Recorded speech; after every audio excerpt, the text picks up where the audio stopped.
A warm welcome, everybody, to our day on C.S. Lewis. Very warm welcome to those in the Friends Meeting House here in Oxford. Very warm welcome to those joining us at home or wherever you may be. Lovely to be together. If I could just ask, and I think our wonderful tech people are on this, if we lose me being repeated, because once of me is more than enough, that would be good. It is lovely to be together. And I think we have the programme for the day and what's happening there. But it's my great pleasure to introduce Colin Duriez, who is well-travelled.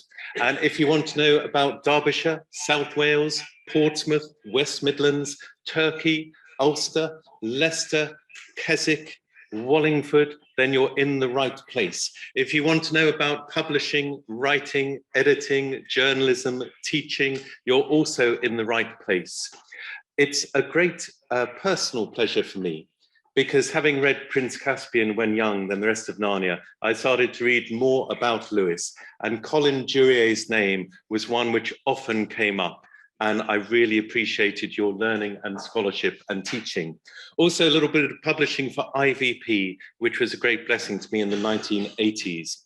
We are here today to hear about C.S. Lewis. And of course, Oxford and C.S. Lewis go so closely together. We could also equally have heard, he is a man of great expertise, about Tolkien, the Inklings as a group, Dorothy Sayers, Francis Schaeffer, even a little bit of Harry Potter creeps into the canon somewhere. But it's our privilege today to hear Colin about C.S. Lewis. More than enough from me. Welcome everybody to Oxford Centre for Spiritual Growth this Saturday morning, and may it be a blessed day. This is a day for spiritual growth, and our learning is part of that. So let us pray. Almighty God, we do thank you for Colin Duriez. Thank you for his commitment to learning and to help other people learn. And we thank you for all those who have introduced us to great authors through the years. We pray for your blessing on this day, that your Holy Spirit would be at work in our lives and you would draw us closer to you. In Jesus' name, amen. A round of applause for Colin, please.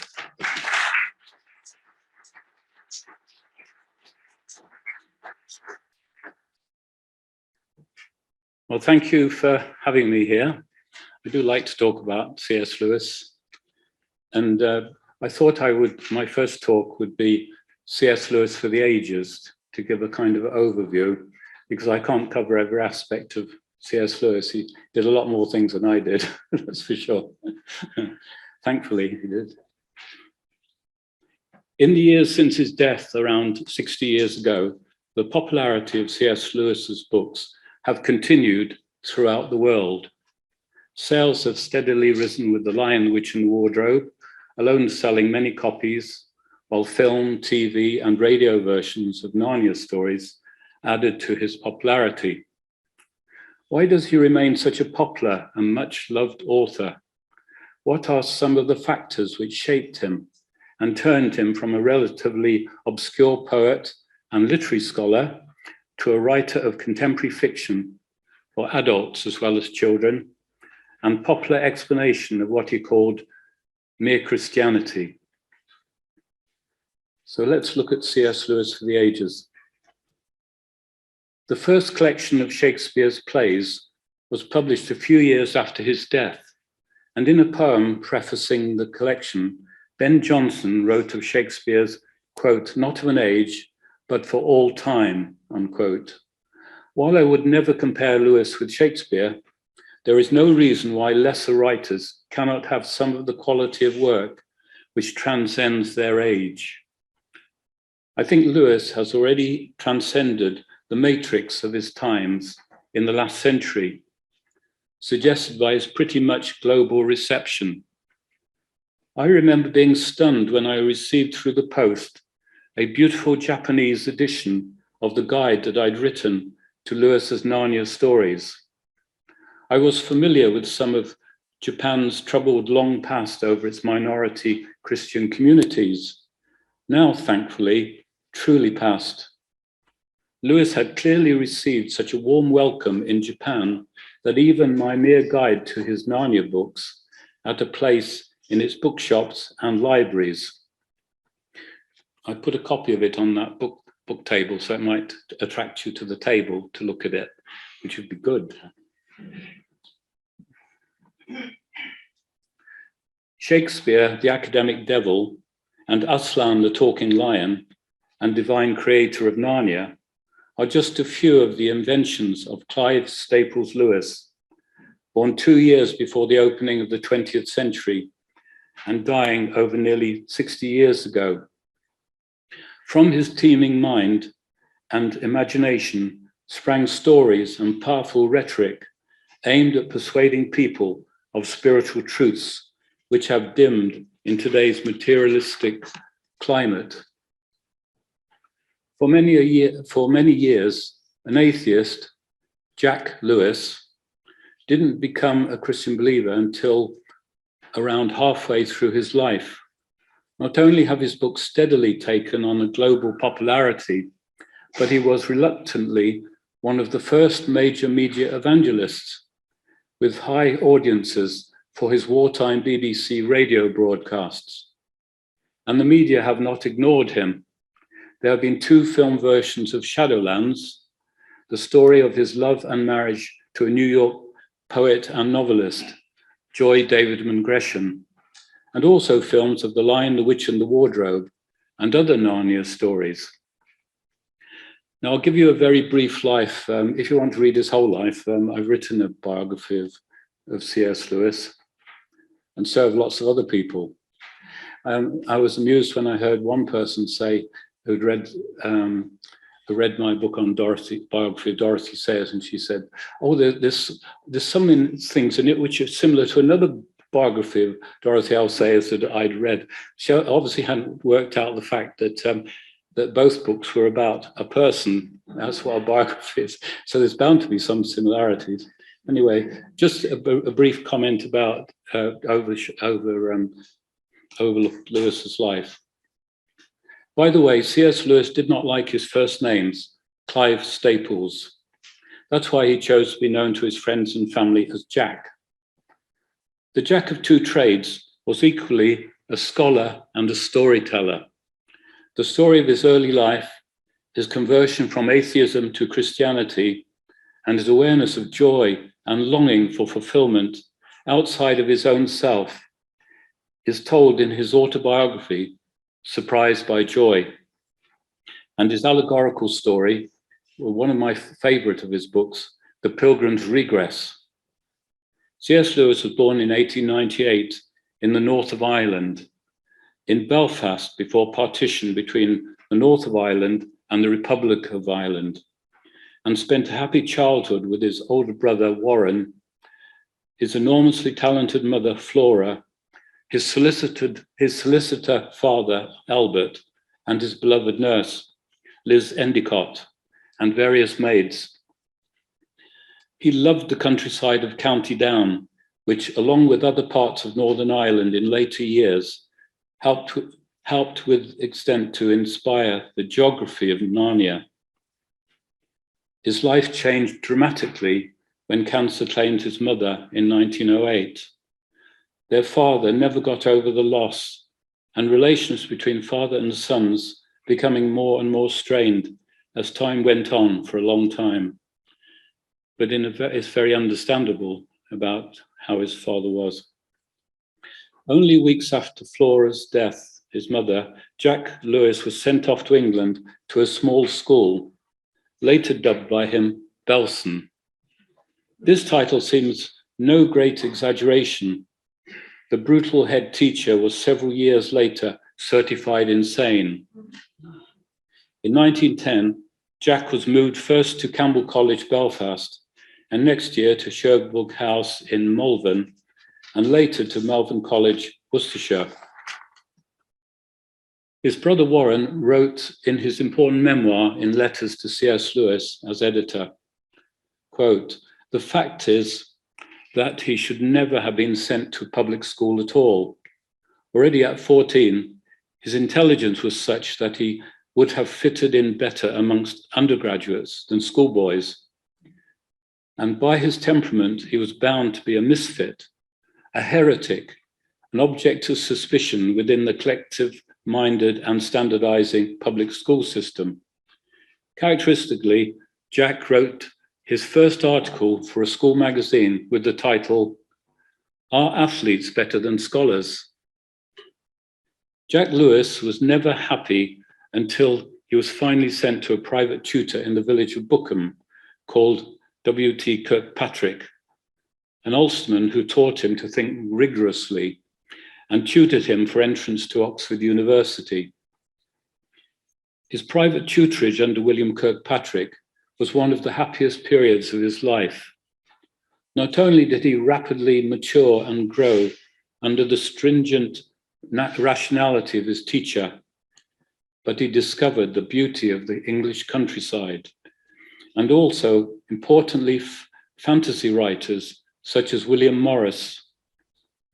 Full of the discovery of George MacDonald's Fantastes, Lewis wrote about its power to Arthur Greaves, his lifelong Ulster friend, in 1915, and this is what he said to Arthur, or wrote to Arthur. "Of course, it is hopeless for me to try to describe it, but when you have followed the hero Anodos along the little stream of the fairy wood, have heard about the terrible ash tree, and heard the episode of Cosmo, I know you'll agree with me."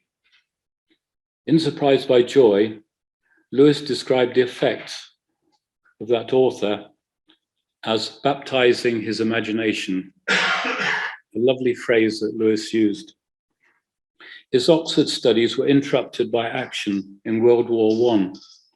The Great War, as it is sometimes called, cast its shadow over Lewis's newfound peace. Warney was already on active duty. Lewis did officer training at Oxford University and spent his 19th birthday on the front line in France. In spring 1918, Lewis was badly wounded in action and was eventually discharged after a spell of months hospital. During all this time, he had been writing poetry and preparing a book of poems called Spirits in Bondage for publication. At the front in France, he lost an Oxford billet mate called Paddy. Before his death, Lewis had promised Paddy that should anything happen to him, that's to Paddy, he would take care of his widowed mother and sister. Lewis, in fact, looked after Mrs. Janie Moore, a single parent, until her death in 1951. It is possible, but I think unlikely, that he had an affair with her, as argued without conclusive evidence by his biographer, A.N. Wilson and others. One of Lewis's friends said it was perhaps 50-50 that such a thing happened. But Mrs. Moore's troublesome personality gradually became somewhat of a thorn in the flesh to Lewis's brother Warney, who joined the Kilns household in the 1930s after retiring from the British Army. Lewis himself was remarkably patient with his adopted mother as he thought of her. By 1923, Lewis had confirmed his remarkable intellectual gifts by gaining triple first-class degrees together at Oxford University. By this time, he was already deep into a constant dialogue, a friendly great war with his friend Owen Barfield. This was a dialogue which greatly shaped Lewis's thinking and life. The sustained conflict, in fact, helped to erode Lewis's atheism. He had won a temporary lectureship in philosophy for a year at University College after years of financial struggle, much of it to do with supporting Mrs. Moore and her daughter Maureen. Then Magdalen College in 1925 appointed him as a fellow, lecturing and tutoring in English, and another teaching, including Lewis's love, philosophy. Lewis's pupils included such figures as the critic Kenneth Tynan, the poet John Betjeman, and novelist and poet John Wayne. C.S. Lewis was an Oxford Don until 1954, when Cambridge University invited him to a newly founded chair of medieval and Renaissance literature.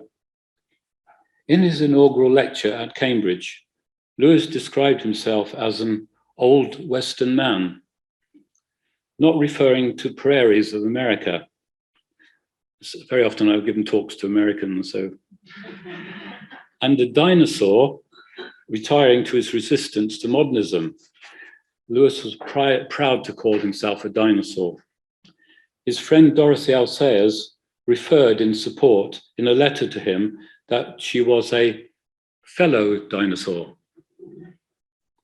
Now, just a little bit about one of Lewis's very close friends who had a big impact on Lewis's life and writing and so on.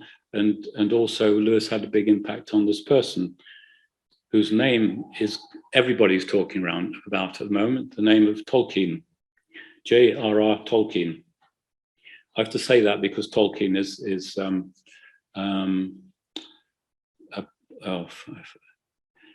you're not allowed to use the name without paying somebody. But if you say J.R.R. Tolkien, it's okay. So I'm okay. In the early Oxford days, Tolkien also became one of Lewis's lifelong friends. They would criticize one another's poetry, criticize in the positive sense, drift into theology and philosophy, pun upon pun, and jest to talk English department politics. Tolkien's deep friendship with C.S. Lewis was of great significance to both men. Tolkien found in Lewis an appreciative audience for his burgeoning stories and poems of Middle-earth, a good deal of which was not published until after his death. Without Lewis's encouragement over many years, The Lord of the Rings would probably have never appeared in print. Lewis equally had cause to appreciate Tolkien. His views on myths and imagination and the relation of both to reality helped to convince Lewis, who had not long before was still a convinced atheist, of the truth of Christianity. Seeing mind to mind on both imagination and the truth of Christianity was the foundation of their remarkable friendship. The Inklings, the group of literary friends around Lewis, grew out of this rapport between Lewis and Tolkien. Ian Wilson, in his biography, C.S. Lewis, remarks that at the very beginning of the association between Lewis and Tolkien, that, quote, it must have been and must have seemed clear to him at once that Tolkien was a man of literary genius. On Tolkien's side, thinking with sadness in 1929 of some domestic difficulties, he wrote, quote, friendship with Lewis compensates for much.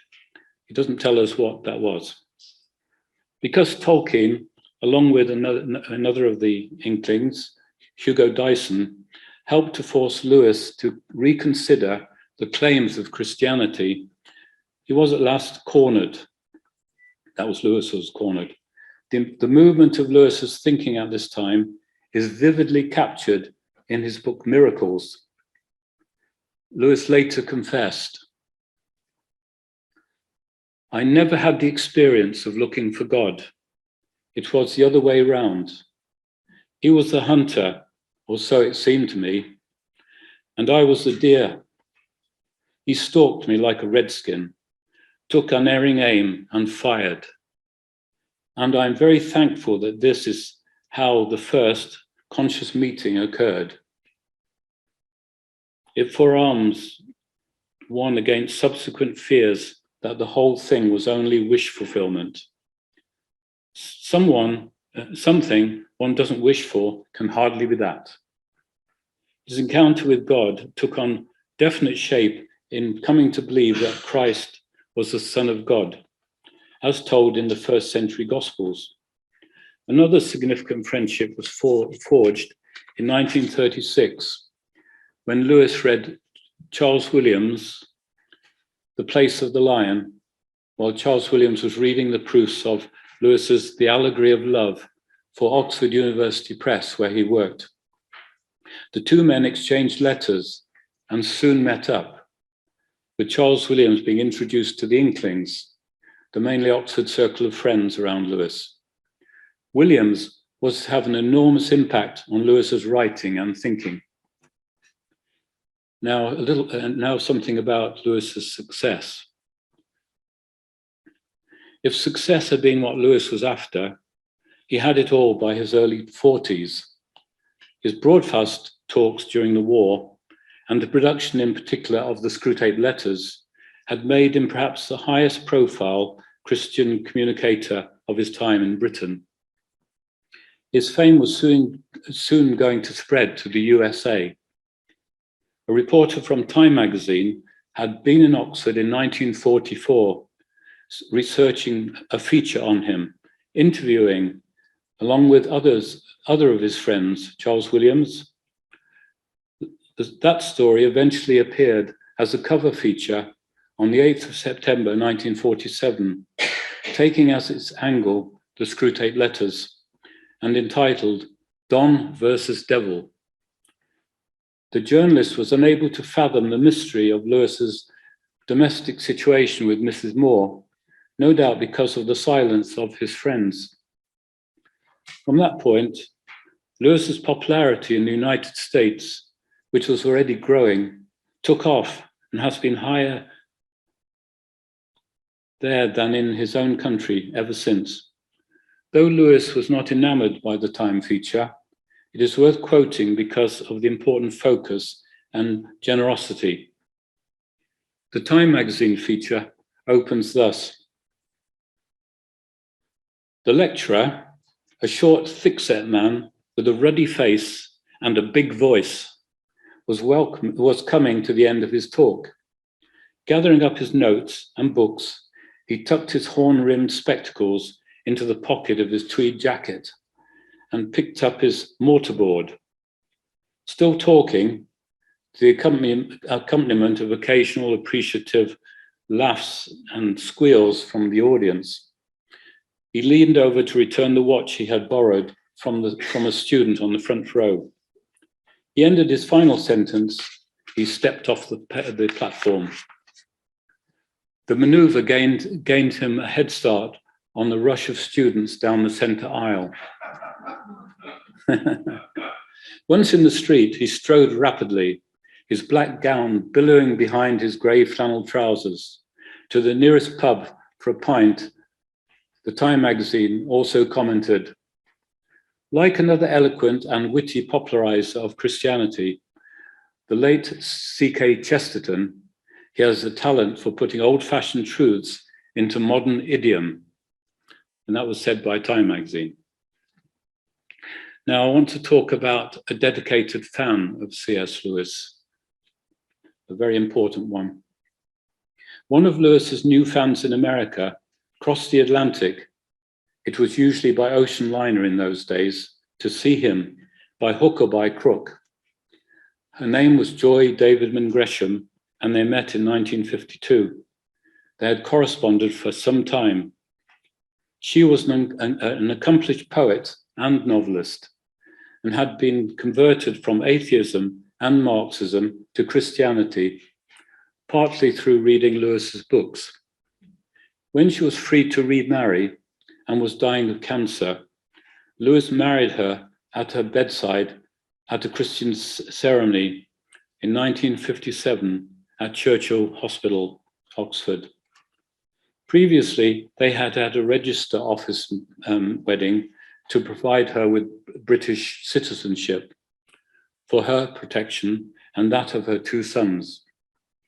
The two sons reminded Lewis and his brother of the loss of their mother. After a long hospital stay, Joy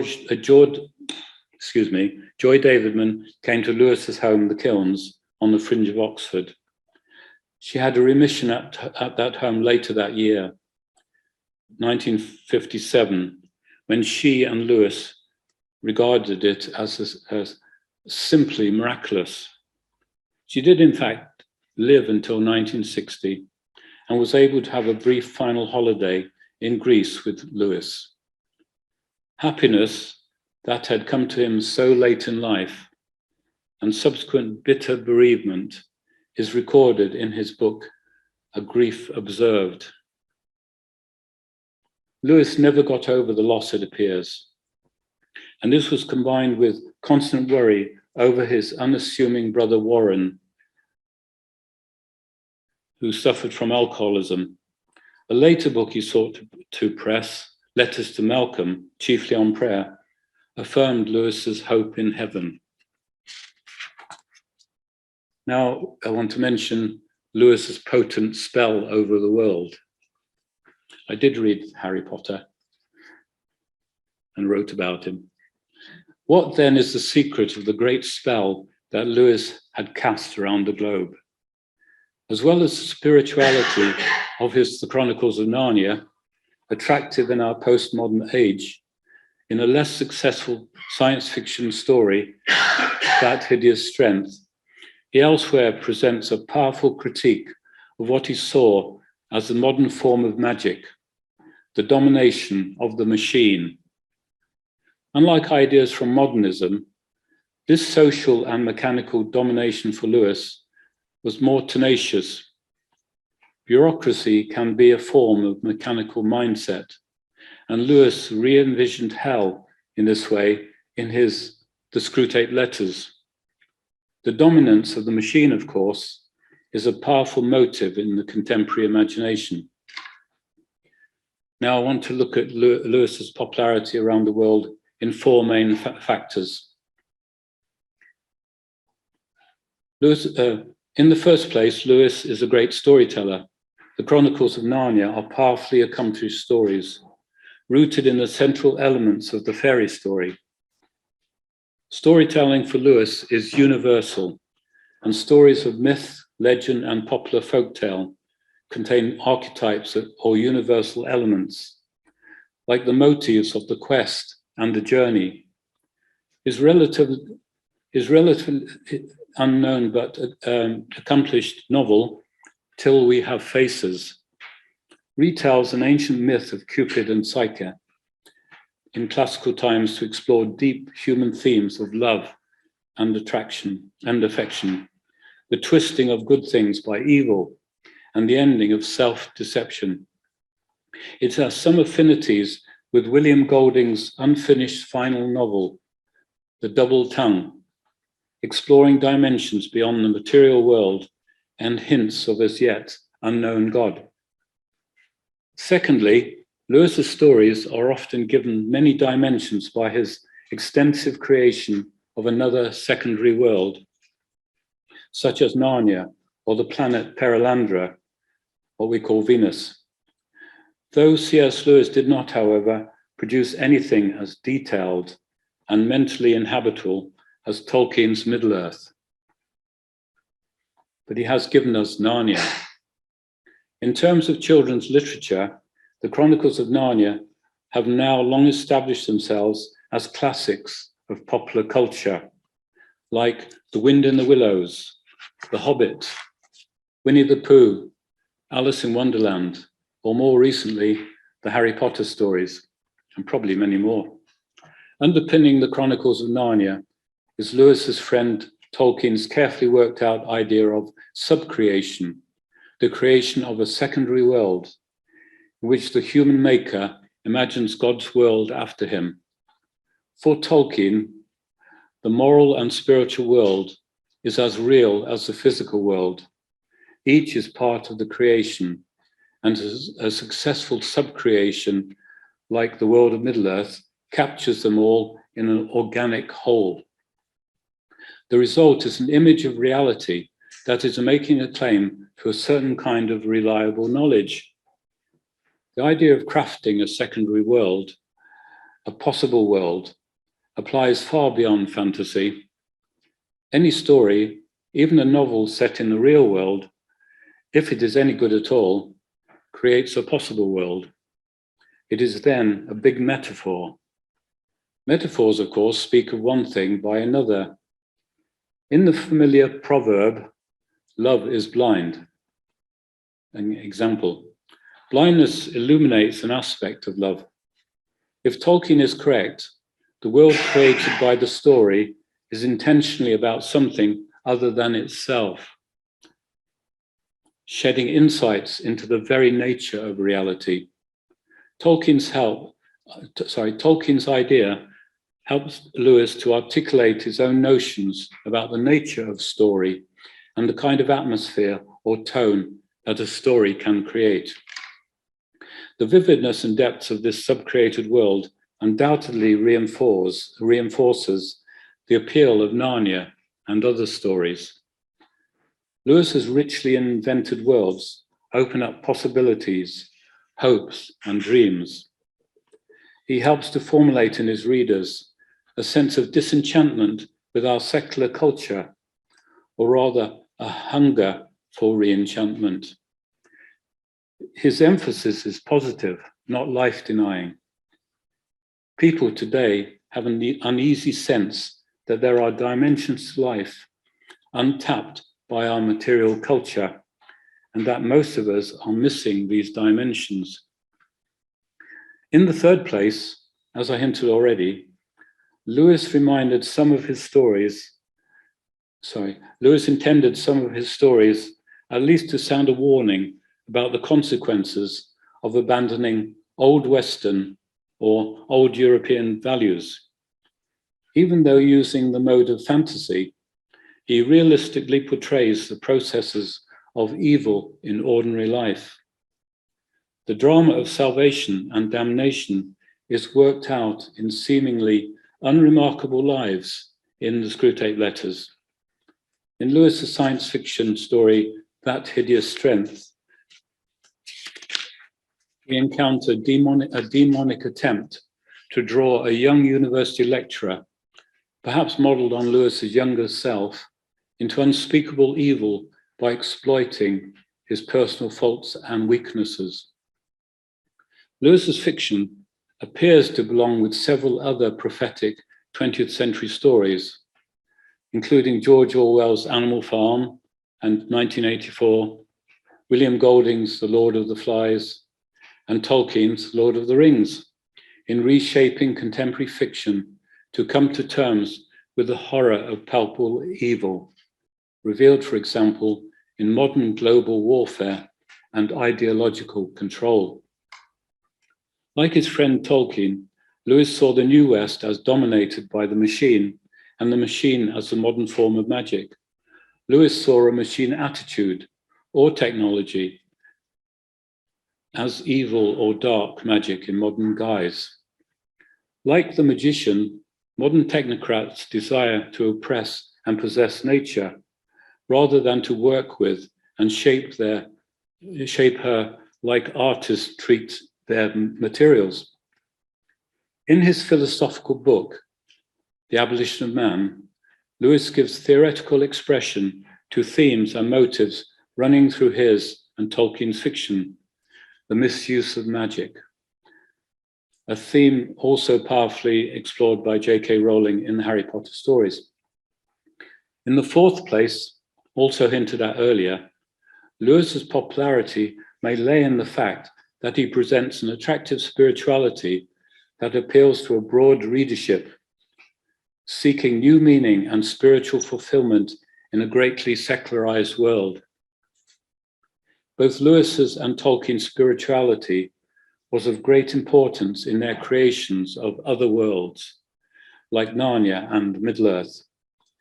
Both friends, for example, were deeply inspired by a broad range of spiritual imagery, like trees, angels, the fall of humankind, the power of healing, the personification of wisdom, light and darkness, nature and grace, and the biblical portrayal of heroism and evil. Tolkien saw a fundamental quality of good fantasy or fairy story as consolation. This was part of the argument he used to convince Lewis. Here grace, the presence, will, and mind of God, enters story. As he pointed out to Lewis, the account of the incarnation death, and resurrection of Christ has all the features of the best stories as the result of a divine shaping of real historical first century events. The fairy story, he believed, is at the heart of human storytelling, whether of Northern Europe or of the classical world or elsewhere. The concept of fairy had been mutilated. Tolkien sought to rehabilitate it, as did Lewis, both in their scholarship and in their own storytelling. Key to their endeavor was to write fantasy and myth for an adult readership. Now, a few more reasons for Lewis's popularity. I won't go on forever, by the way. There are some more reasons for Lewis's enduring popularity. For one, he had a highly eclectic imagination. Screwtape, Puddleglum the Marsh Wiggle, Elwyn Ransom the Cambridge Don, Aslan, Sarah Smith of Golders Green, Mr. Sensible in the early allegory, Redivale of Ancient Gloam, Jan and Mark Studdock of the English Midlands. These are some of Lewis's wide-ranging characters. From his teeming mind and imagination sprang stories and powerful rhetoric aimed at persuading people of the truth of Christian faith. His many years as an atheist meant that Lewis understood from the inside what a materialist universe looked, tasted, and smelt like. His book, Mere Christianity, appeals to the reader's imagination as well as their intellect. A second reason is perhaps to state the obvious. His enduring contribution to children's literature with the Narnia Chronicles, which certainly may outstrip the sales of his other writings. There are even further reasons that might explain Lewis's wide and enduring appeal, not always known to his popular readership. Lewis was a major literary scholar with works such as The Allegory of Love, English literature in the 16th century, excluding drama, and An Experiment in Criticism, all of which seem still in print, despite the fact that there are inevitably points of contention, such as his treatment of humanism and the Renaissance, and his thesis that the watershed in Western civilization was reached early in the 19th century, not in the 16th. Another, he was an outstanding apologist or defender of the Christian faith, making the cover of Time magazine, as mentioned earlier. The Time feature came out long after the study of him appeared in the US entitled C.S. Lewis, Apostle to the Skeptics. This was by Chad Walsh, who'd come over to the UK to meet Lewis. Reluctantly, Lewis was among the first and one of the best of media evangelists. His book, Mere Christianity alone, has been cited in the testimonies of many as a major influence in their Christian conversions, including Francis Collins, who convened over the Human Genome Project. Lewis's controversial book, Miracles, continues to challenge individuals who can see no reason for active divine involvement in human experience. Another, he was a popular theologian. He was able to convey biblical themes convincingly with wit, imagination, and clarity. His theology is embedded in his fictional works like The Pilgrim's Regress, The Screwtape Letters, The Narnia Chronicles, and his science fiction trilogy. It is also found in his Mere Christianity, his book Miracles, Reflections on the Psalms, Letters to Malcolm, and The Problem of Pain. Now another, he was arguably a mainstream science fiction author, earning the respect of leaders in the genre, such as Arthur C. Clarke and Brian Aldiss. The first two volumes of his Ransom trilogy are particularly celebrated. Another, he was a novelist who showed a promise that was cut short by illness and his comparatively early death. Till We Have Faces is considered one of his greatest books, a narrative set 100 years BC in an imaginary but realistic country somewhere north of Greece.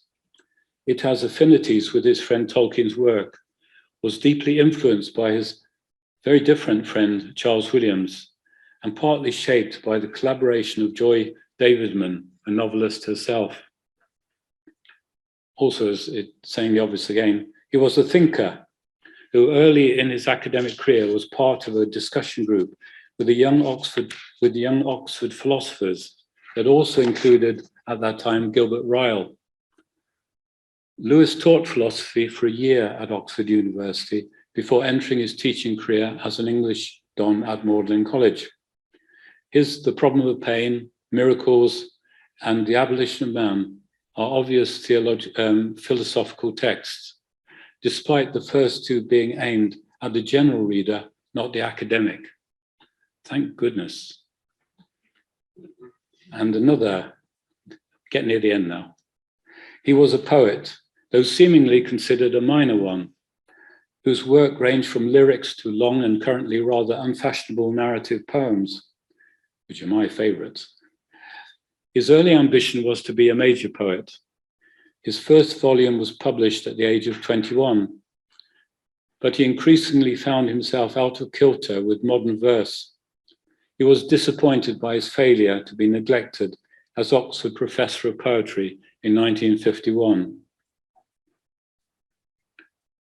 I never tire of reading C.S. Lewis or his friends with whom he shares an affinity, such as Tolkien, Charles Williams, and others.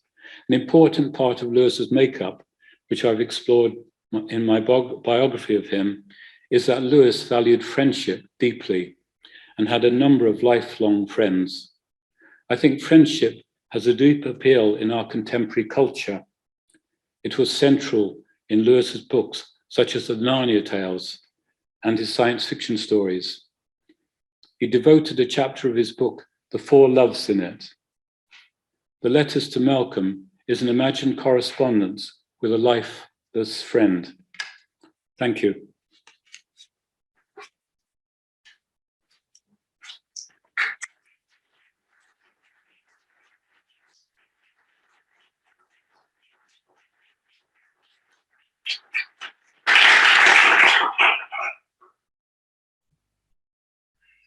Just allow me to grab my cup of some water. It seems to me that we have a moment or two for some questions before we head off for our little break. If you're happy to receive questions at this point. Yeah, do you mind if I sit down while we have the questions? In case the question is so stunning that I might fall over. I'll stand up and... Would anybody like to be brave and start off? Why do you think Till We Have Faces was so well written? What changed?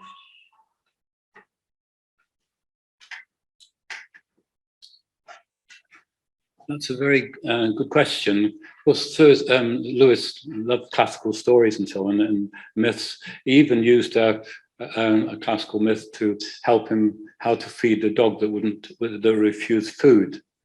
And so when he was taking the dog for a walk, instead of the dog always rejecting food, he would throw the food over his shoulder without looking back at the dog. If he looked back at the dog wouldn't eat the food. And that was like Lewis all the time. But also he read enormously in classical literature. And when you read some of his poetry, I'm going to mention his poetry in another talk, but he uses a lot of classical terms, but he uses the classical words in a really poetic way. So even though, like me, when you're reading some of his poems, you have to kind of look up a lot of the references he makes in his poems. But I think he was very touched by the myth that he based it on, and he had some help from Joy Davidman, who was a good novelist, and very hard to get hold of her books, by the way. And I've tried and failed. And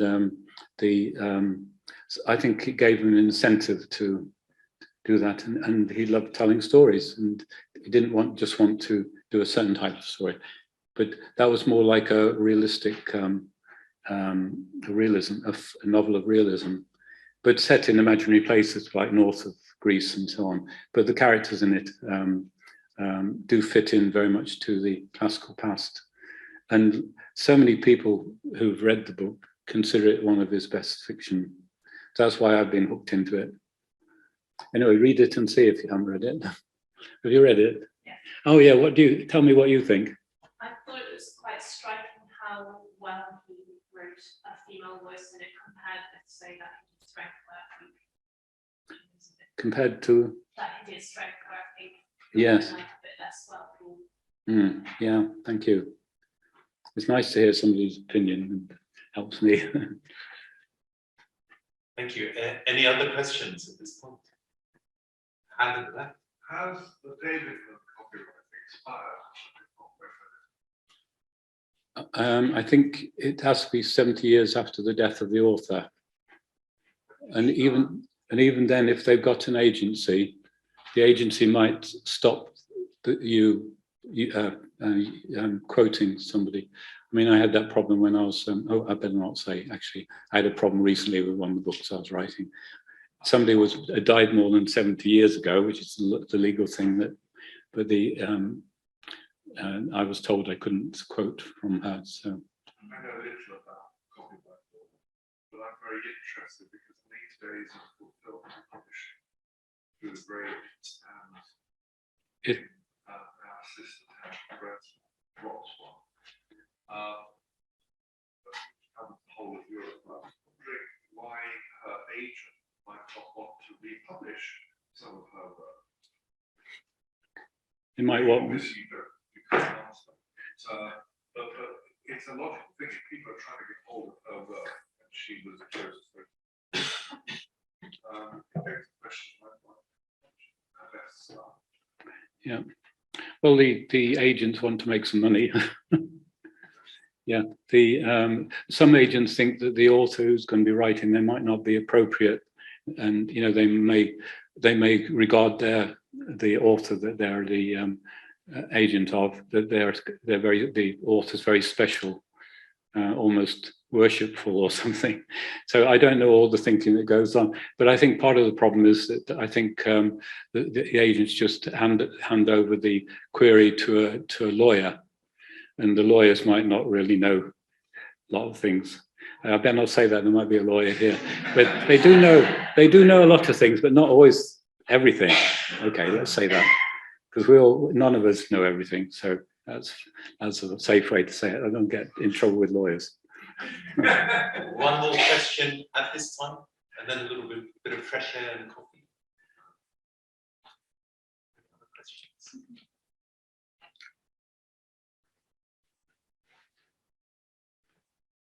In which case, I'm just moving back to in picture. And huge thanks again for those watching at home. I think we're going to regroup at 11:15. Is that right, Ben? 11:15. Thank you, Colin, so much for that. You touched on so many things, and I'm sure there's lots whirling around our mind. And so a big round of applause. Thank you.